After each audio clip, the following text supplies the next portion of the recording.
드디어 역사적인 날이 밝아왔습니다. 전 세계의 눈과 귀가 바로 한반도, 그것도 가장 분단적인 전 세계 분단의 트레이드마크로 부각되어져 있는 판문점, 그쪽으로 향하고 있습니다. 바라기는 오늘 이 정상회담이 우리의 가슴 속에 어떤 설레임과 기대감이 사실은 마음속에 일어나는 것은 사실입니다. 55년 만에 종전이 선언되는 날이 되기를 바라고, 그래서 말 그대로 이제 전쟁은 끝났다.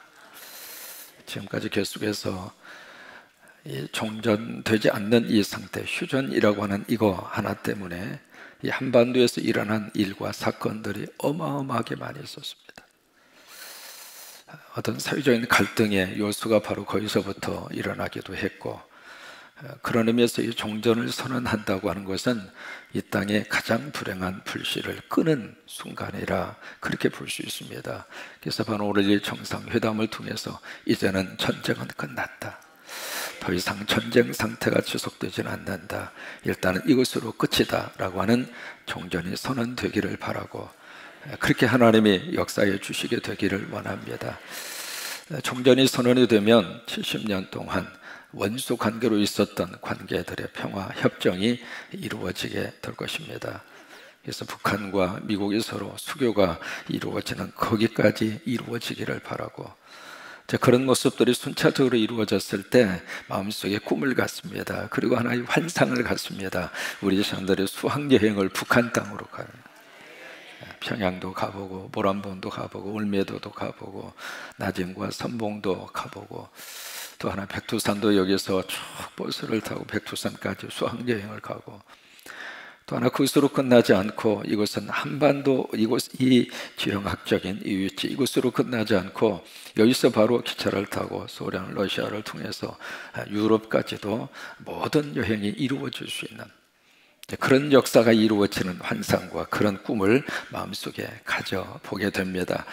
또 하나 우리 그런 생각도 해봐요. 이제 우리 젊은이들 군대 가는 거, 지금은 이제 국방 의무가 국민의 4대 의무 중에 하나잖아요. 선택의 여지가 없었잖아요. 앞으로 이런 문제들이 순차적으로 잘 이루어지면 군대 가는 거 이제 안 가도 되지 않을까.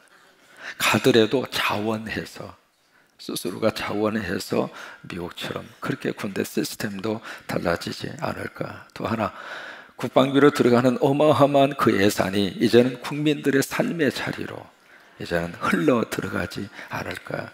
특별히 군산 새만금에다가 좀 쏟아 부어서, 정부 주도로 만든 사업인데 꼭 전라북도 사업처럼 꼭 그렇게 생각을 하게 해서 여기다 좀 관심을 가져서 그 널찍한 땅, 이제 이것만 막아놓고 전 세계에서 가장 긴 새만금이다, 그거 울고 먹는 것으로 이제는 좀 끝내고, 좀 뭔가 좀 거의 좀 세워졌으면 좋겠어요. 우리 세대에 뭔가 역사가 좀 나타나서 거기에 국제공항도 좀 들어서고, 여기서 인천까지 가려면 얼마나 멀어요. 새만금에다 국제공항도 좀 세워주고, 거기에 전 세계가 이목이 집중된 멋진 그런 새로운 타운으로 형성되는 그런 환상과 꿈을 가져보기도 하고, 또 하나, 우리 지금 젊은이들의 취업의 문이 지금 얼마나 좁습니까? 이제 북한과의 관계가 새롭게 만들어진다면 젊은이들의 취업의 문도 활짝 열려지게 될 것이고, 지금 반도에 갇히고 북한에 의해서 또다시 갇힌 이 남한이 이제는 대륙을 향하여, 북쪽을 향하여 쫙 하고 치고 올라가는 그런 어떤 환상과 그런 설렘과 그런 기대의 감을 갖습니다. 그 일의 시작이 바로 오늘 이루어질 수 있도록 여러분, 넘어야 될 산이 엄청나게 많은 것도 인정을 합니다. 장애물도 많습니다. 모두가 다 환영하고 모두가 다 좋아하는 것은 아닙니다. 그런 속에서, 그러나 이 꿈 같은 일을 누가 하게 하셨는가? 누가 하게 하셨어요? 하나님이 하신 거예요. 우연하게 이게 우리 민족에 주어진 기회가 아닙니다. 어떤 사람은 그렇게 이야기합니다. 바로 오늘은 세컨드 찬스다. 우리 한반도, 우리 한민족에게 하나님이 허락하신 두 번째 기회다. 맞습니다. 그 찬스를 누가 주셨는가? 하나님이 주셨어요. 그 하나님이 어떻게 이 찬스를 주셨는가? 기도하는 주의 종들의 기도를 들으시고 그 기도가 그 기도의 양이 찬 겁니다. 요한복음 2장에 있는 말씀대로 갔다가 부어라, 아구까지 부어라. 아구까지 부었을 때 그 양이 찼을 때 떠다가 주어라. 떠다가 주는 순간 물은 포도주로 기적이 나타났어요. 여러분, 어떤 일이든지 양이 차야, 기도의 양이 차고 헌신의 양이 차고 믿음의 양이 차고, 그 양이 찼을 때 하나님이 역사하시고 하나님이 운행하시고 하나님의 결과를 만들어 가십니다. 여러분, 전 세계, 특별히 한반도 통일을 위해서 간절히 기도하는 분들이 우리가 생각하는 것보다도 훨씬 더 많습니다. 가장 많이 기도해 주는 사람이 누구냐면 독일 사람들입니다. 그분들은 남북한 이 분단의 아픔을 가져본 사람들이에요. 그래서 그 아픔 그 속에서 그들이 니콜라스라고 하는 그 교회당에서 그 기도를 통해서 처음에 10명으로 시작한 기도입니다. 그 기도가 나중에는 100만, 200만까지 늘어날 정도로, 그래서 그 기도의 열기를 통해서 결국 그 기도회가 시작이 된 지 1년 6개월 만에 베를린 장벽이 무너졌습니다. 그 경험을 해본 사람이기 때문에 이제는 딱 남아있는 한반도 이 분단, 그것을 위해서 독일 사람들이 그렇게 많이 기도합니다. 한반도 통일 문제를 위해서 기도하는, 독일에 기도하는 그 조직이 4,000개가 넘습니다. 어느 정도 기도하느냐면 한반도 통일 그 지도를 밑에다 깔아놓고 그 한반도 그 통일 그 지도 그 위에 무릎을 꿇고 그렇게 간절히 기도합니다. 어느 때는 부끄러운 생각이 들 정도. 스위스 사람들도 마찬가지고 네덜란드 사람도 마찬가지고, 특별히 미국에 은퇴 선교사님들이 계세요. 은퇴 선교사님들이 한 달에 한 번씩 그분들이 모여서 뭘 하는가? 한반도 통일을 위해서 기도합니다.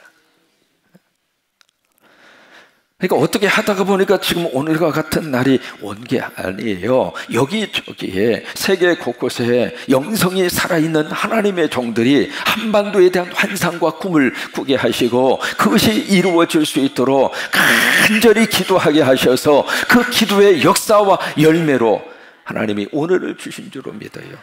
그러기에 하나님 앞에 간절히 기도합니다. 하나님, 오늘 남북한 정상회담을 하나님이 주관하여 주옵소서. 하나님이 주관하여 주옵소서. 하나님이 주관하여 주옵소서. 이 땅에 핵의 문제가 해결되게 하시고 종전과 평화의 디딤돌을 놓는 날이 되게 하시고 남북한 모든 하나님의 백성들이 하나님을 잘 섬기는 민족이 되게 하여 주시옵시고, 멀어진 북한 땅에 십자가를 다시 한번 세우는 계기가 이루어지게 하여 주시옵시고, 남북한 지도자들이 고레스처럼 쓰임받게 하여 주시옵소서. 한동안 우리 한국 백성들 마음속에 공통된 소원이 하나 있었습니다. 그것이 바로 통일이었습니다. 국민학교 시절 참 많이 불렀던 노래 중에 하나가 우리의 소원은 통일이었습니다. 어린 시절에 그 노래를 부르면서 가슴이 되었고, 아, 우리나라에 통일이 필요하구나 라고 하는 인식을 하게 했던 그 노래였습니다. 상당히 오래전입니다. 제가 미국의 LA 지역에서 한 호텔에서 조선기독교연맹 관계자들이 LA 지역을 방문하게 됐고, 그래서 그분들과 같이 예배를 드렸습니다. 그 당시만 하더라도 북한 사람 하면 뿔난 줄로 알던 시대예요. 만날 수 있는, 그리고 접촉할 수 있는, 아니 접촉하는 것 자체가 이미 국가 법에 접촉되는 바로 그런 식으로 몰고 가던 그 시절에 북한 사람들과 같이 예배를 드리면서 참 뜨거웠어요. 그분들도 같이 찬송을 부르고 그분들도 아멘하고, 거기서 오신 분 중에 한 분이 설교를 하고, 마지막에 다 같이 일어나서 손을 잡고 같이 마지막으로 불렀던 노래가 우리의 소원은 통일이었습니다. 삥 둘러앉아서 같이. 근데 우리의 소원은 통일, 그 노래를 부르는데 손을 잡고 그렇게 불렀는데 공교롭게도 제 옆에 아가씨가 있었어요. 북한에서 온 아가씨가. 손을 잡으라고 그러니까 떨리는 마음으로 연자 씨한테 허락을 받고 마음으로 그러고 나서 이제 손을 잡고 그 우리의 소원은 통일, 그 노래를 불렀는데, 뭐 때문에 놀랐느냐면은 그 노래를 부르는데 그 아가씨가, 우리의 소원은 통일 북한 그 아가씨가 그 노래를 부르는 그 표정이 그렇게 진지해요. 그것 때문에 깜짝 놀랐고, 또 하나는 그 노래를 부르면서 얼마나 온 몸으로 사람이 노래 부를 때 저 사람이 여기서 나오는지 여기서 나오는지 여기서 나오는지 표정 보면 알잖아요. 그 아가씨는 온 몸에서 그 노래를 불러요. 근데 언제부턴가 우리의 소원은 통일이라고 하는 노래가 우리 귀에서 사라졌습니다. 부르지도 않죠. 또 하나, 라디오나 TV나 우리의 소원은 통일이라고 하는 노래를 내보내지도 않죠. 언제부턴가 참 묘하게도 바로 우리 주변에서 우리의 소원은 통일이라고 하는 노래가 사라져 버렸습니다. 왜 그랬을까? 몇 가지 이유가 있습니다. 통일에 대한 그리움과 소망이 희석돼 버렸습니다. 그 간절함이 이제는 우리의 마음속에서 사라진 거예요. 그럴 만한 몇 가지 이유가 있습니다. 첫째는 동족 산장으로 인한 적대의식. 이게 말 그대로 우리 뼛속까지, 적대의식이 뼛속까지 지금 스며들어져 있는 이유 중에 하나이고, 두 번째는 이 통일을 정치적으로 이용해 먹는 악한 정치 집단과 세력들이 있었습니다. 그러다 보니까 백성들의 입장으로서는 이 통일 문제를 가지고 이용해 먹는 그 세력 때문에 속고 또 속고 또 속고, 이게 무슨 이야기 하면, 저 친구들 또 자기의 정치 세력화하려고, 자기들은 어떤 정권을 잡으려고 선거철이 됐으니까 저걸 이용해서 그것을 표심으로 연결시키려고 또다시 저것을 꺼내는구나, 저것을 이용을 해먹는구나, 이제는 안 속는다 이거예요.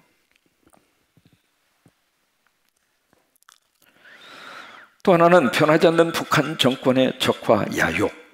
이것이 이제 우리 국민들로 하여금 통일이라고 하는 단어를 이제는 생각하지 않을 정도로, 그래서 이 통일에 대한 인식이 어느 정도 지금 바뀌어졌느냐면, 이것을 여론조사를 한 데이터를 보니까 2007년에, 지금부터 11년 전이죠. 2007년에 우리는 통일이 필요하다라고 하는 그 열망을 가진 퍼센테이지가 63.8%였습니다. 적어도 10명 중에 6명 이상은 우리는 통일이 필요하다, 통일을 해야 된다, 11년 전에 그 의식을 가지고 있었는데, 이제 11년의 세월이 지났습니다. 11년의 세월이 지나서 또다시 조사를 해보니까 이 퍼센테이지가 53.8%로 주저앉았습니다. 10년 만에 10%가 하락한 거예요.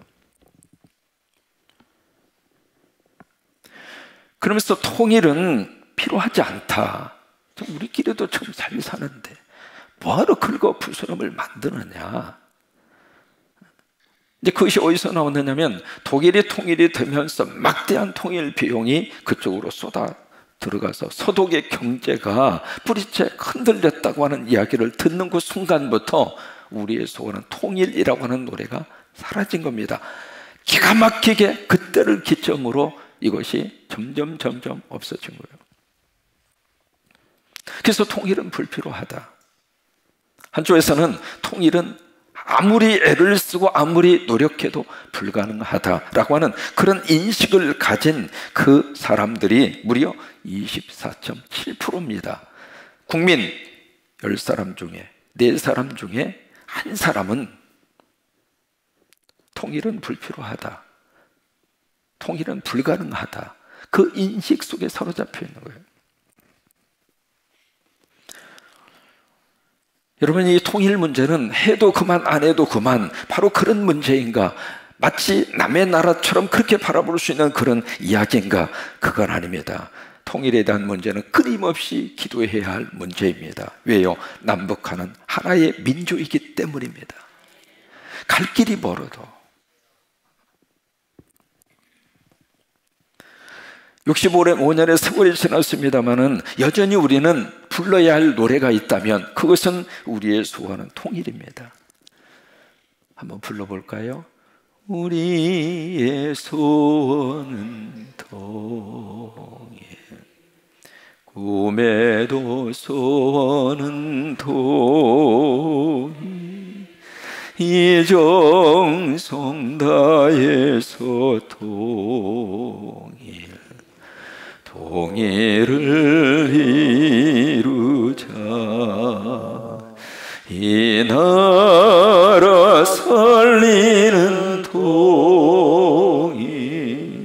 이 결에 살리는 동일, 동일이어서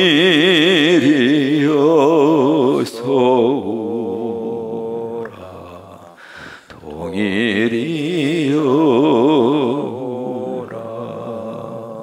이것을 작사 작곡한 분이 최근에 그 이야기해요. 아직도 이 노래를 불러야 하느냐고. 언제까지 이 노래를 불러야 하느냐고. 오늘 잠언은 지혜에 대한 말씀을 계속해서 이어져 가고 있습니다. 1장에서 10장까지 오늘 말씀의 구조를 보면 조건적인 명령이 있고 그 명령에 순종하는 자에게 주시는 하나님의 약속이 따라옵니다.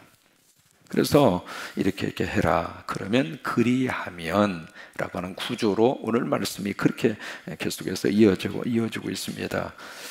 1절에 보시면 내 아들아 나의 법 잊어버리지 말고 내 마음으로 나의 명령 지켜라. 나의 법, 나의 명령, 큰 지혜입니다.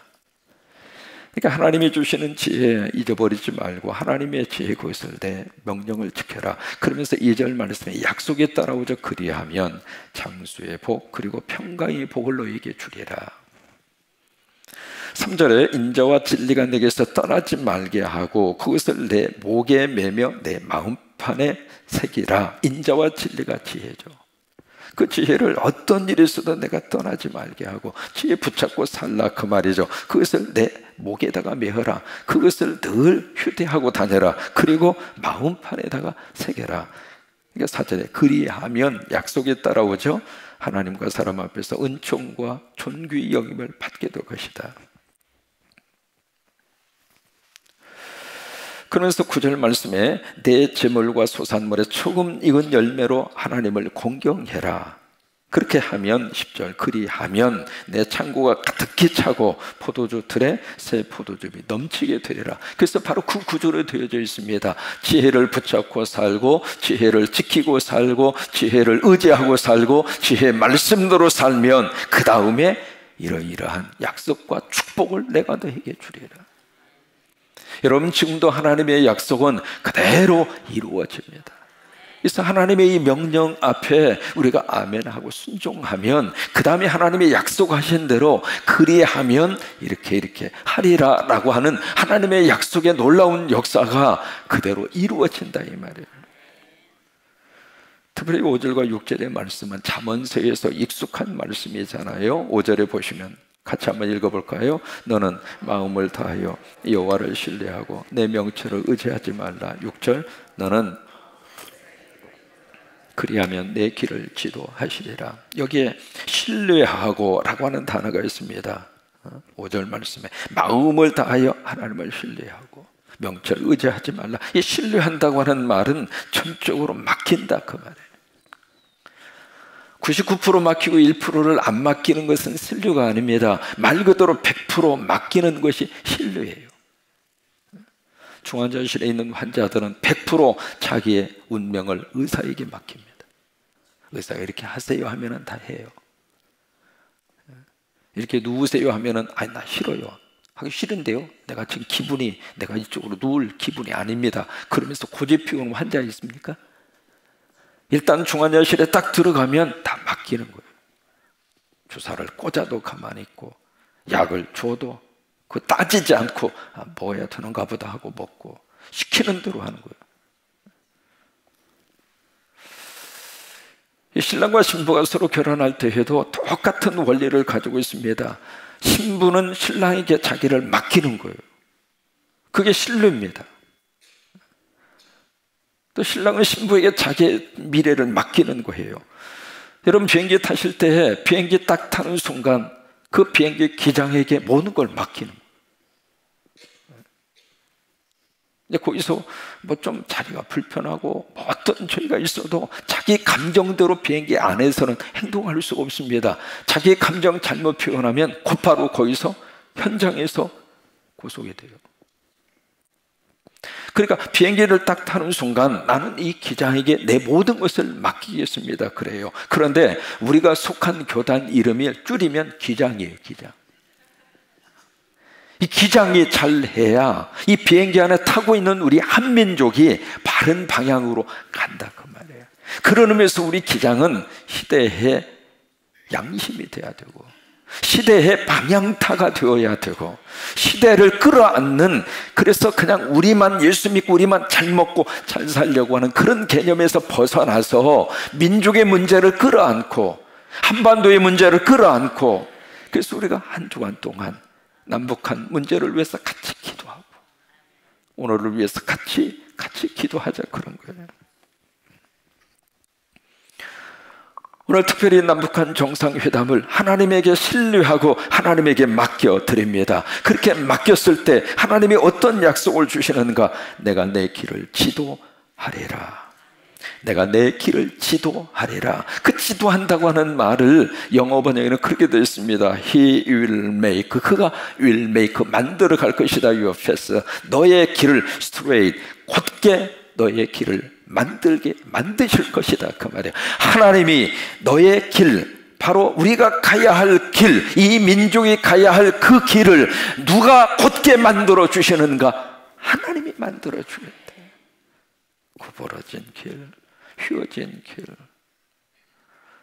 더 이상 갈 수 없고 끊어져 버린 그 길을 하나님이 다시 한번 그 잡초를 다 제거해서 곧게 만들어 주시는데, 누가 만들어 주시는가? 우리 하나님이 만들어 주신다 그 말이에요.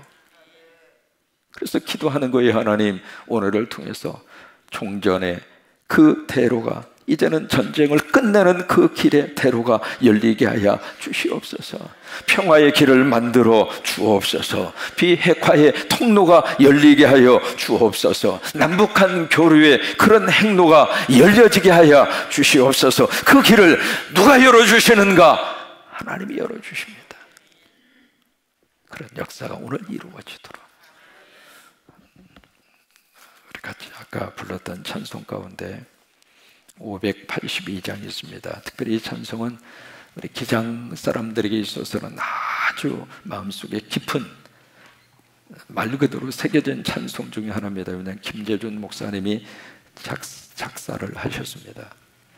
김재준 목사님은 우리 기장의 태동에 있어서의 엔진 역할을 하신 어르신입니다.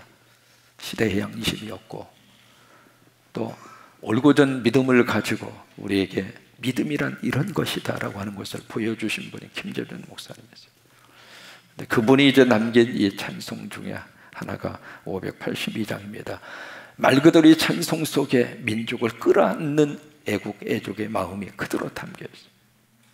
그래요. 어둠 밤 마음에 잠겼던 역사, 그 역사가 오늘을 통해서 이제는 밝은 광명으로 쫙 길이 열려져 가도록, 그런 마음으로 이 찬송을 같이 한번 부르겠습니다.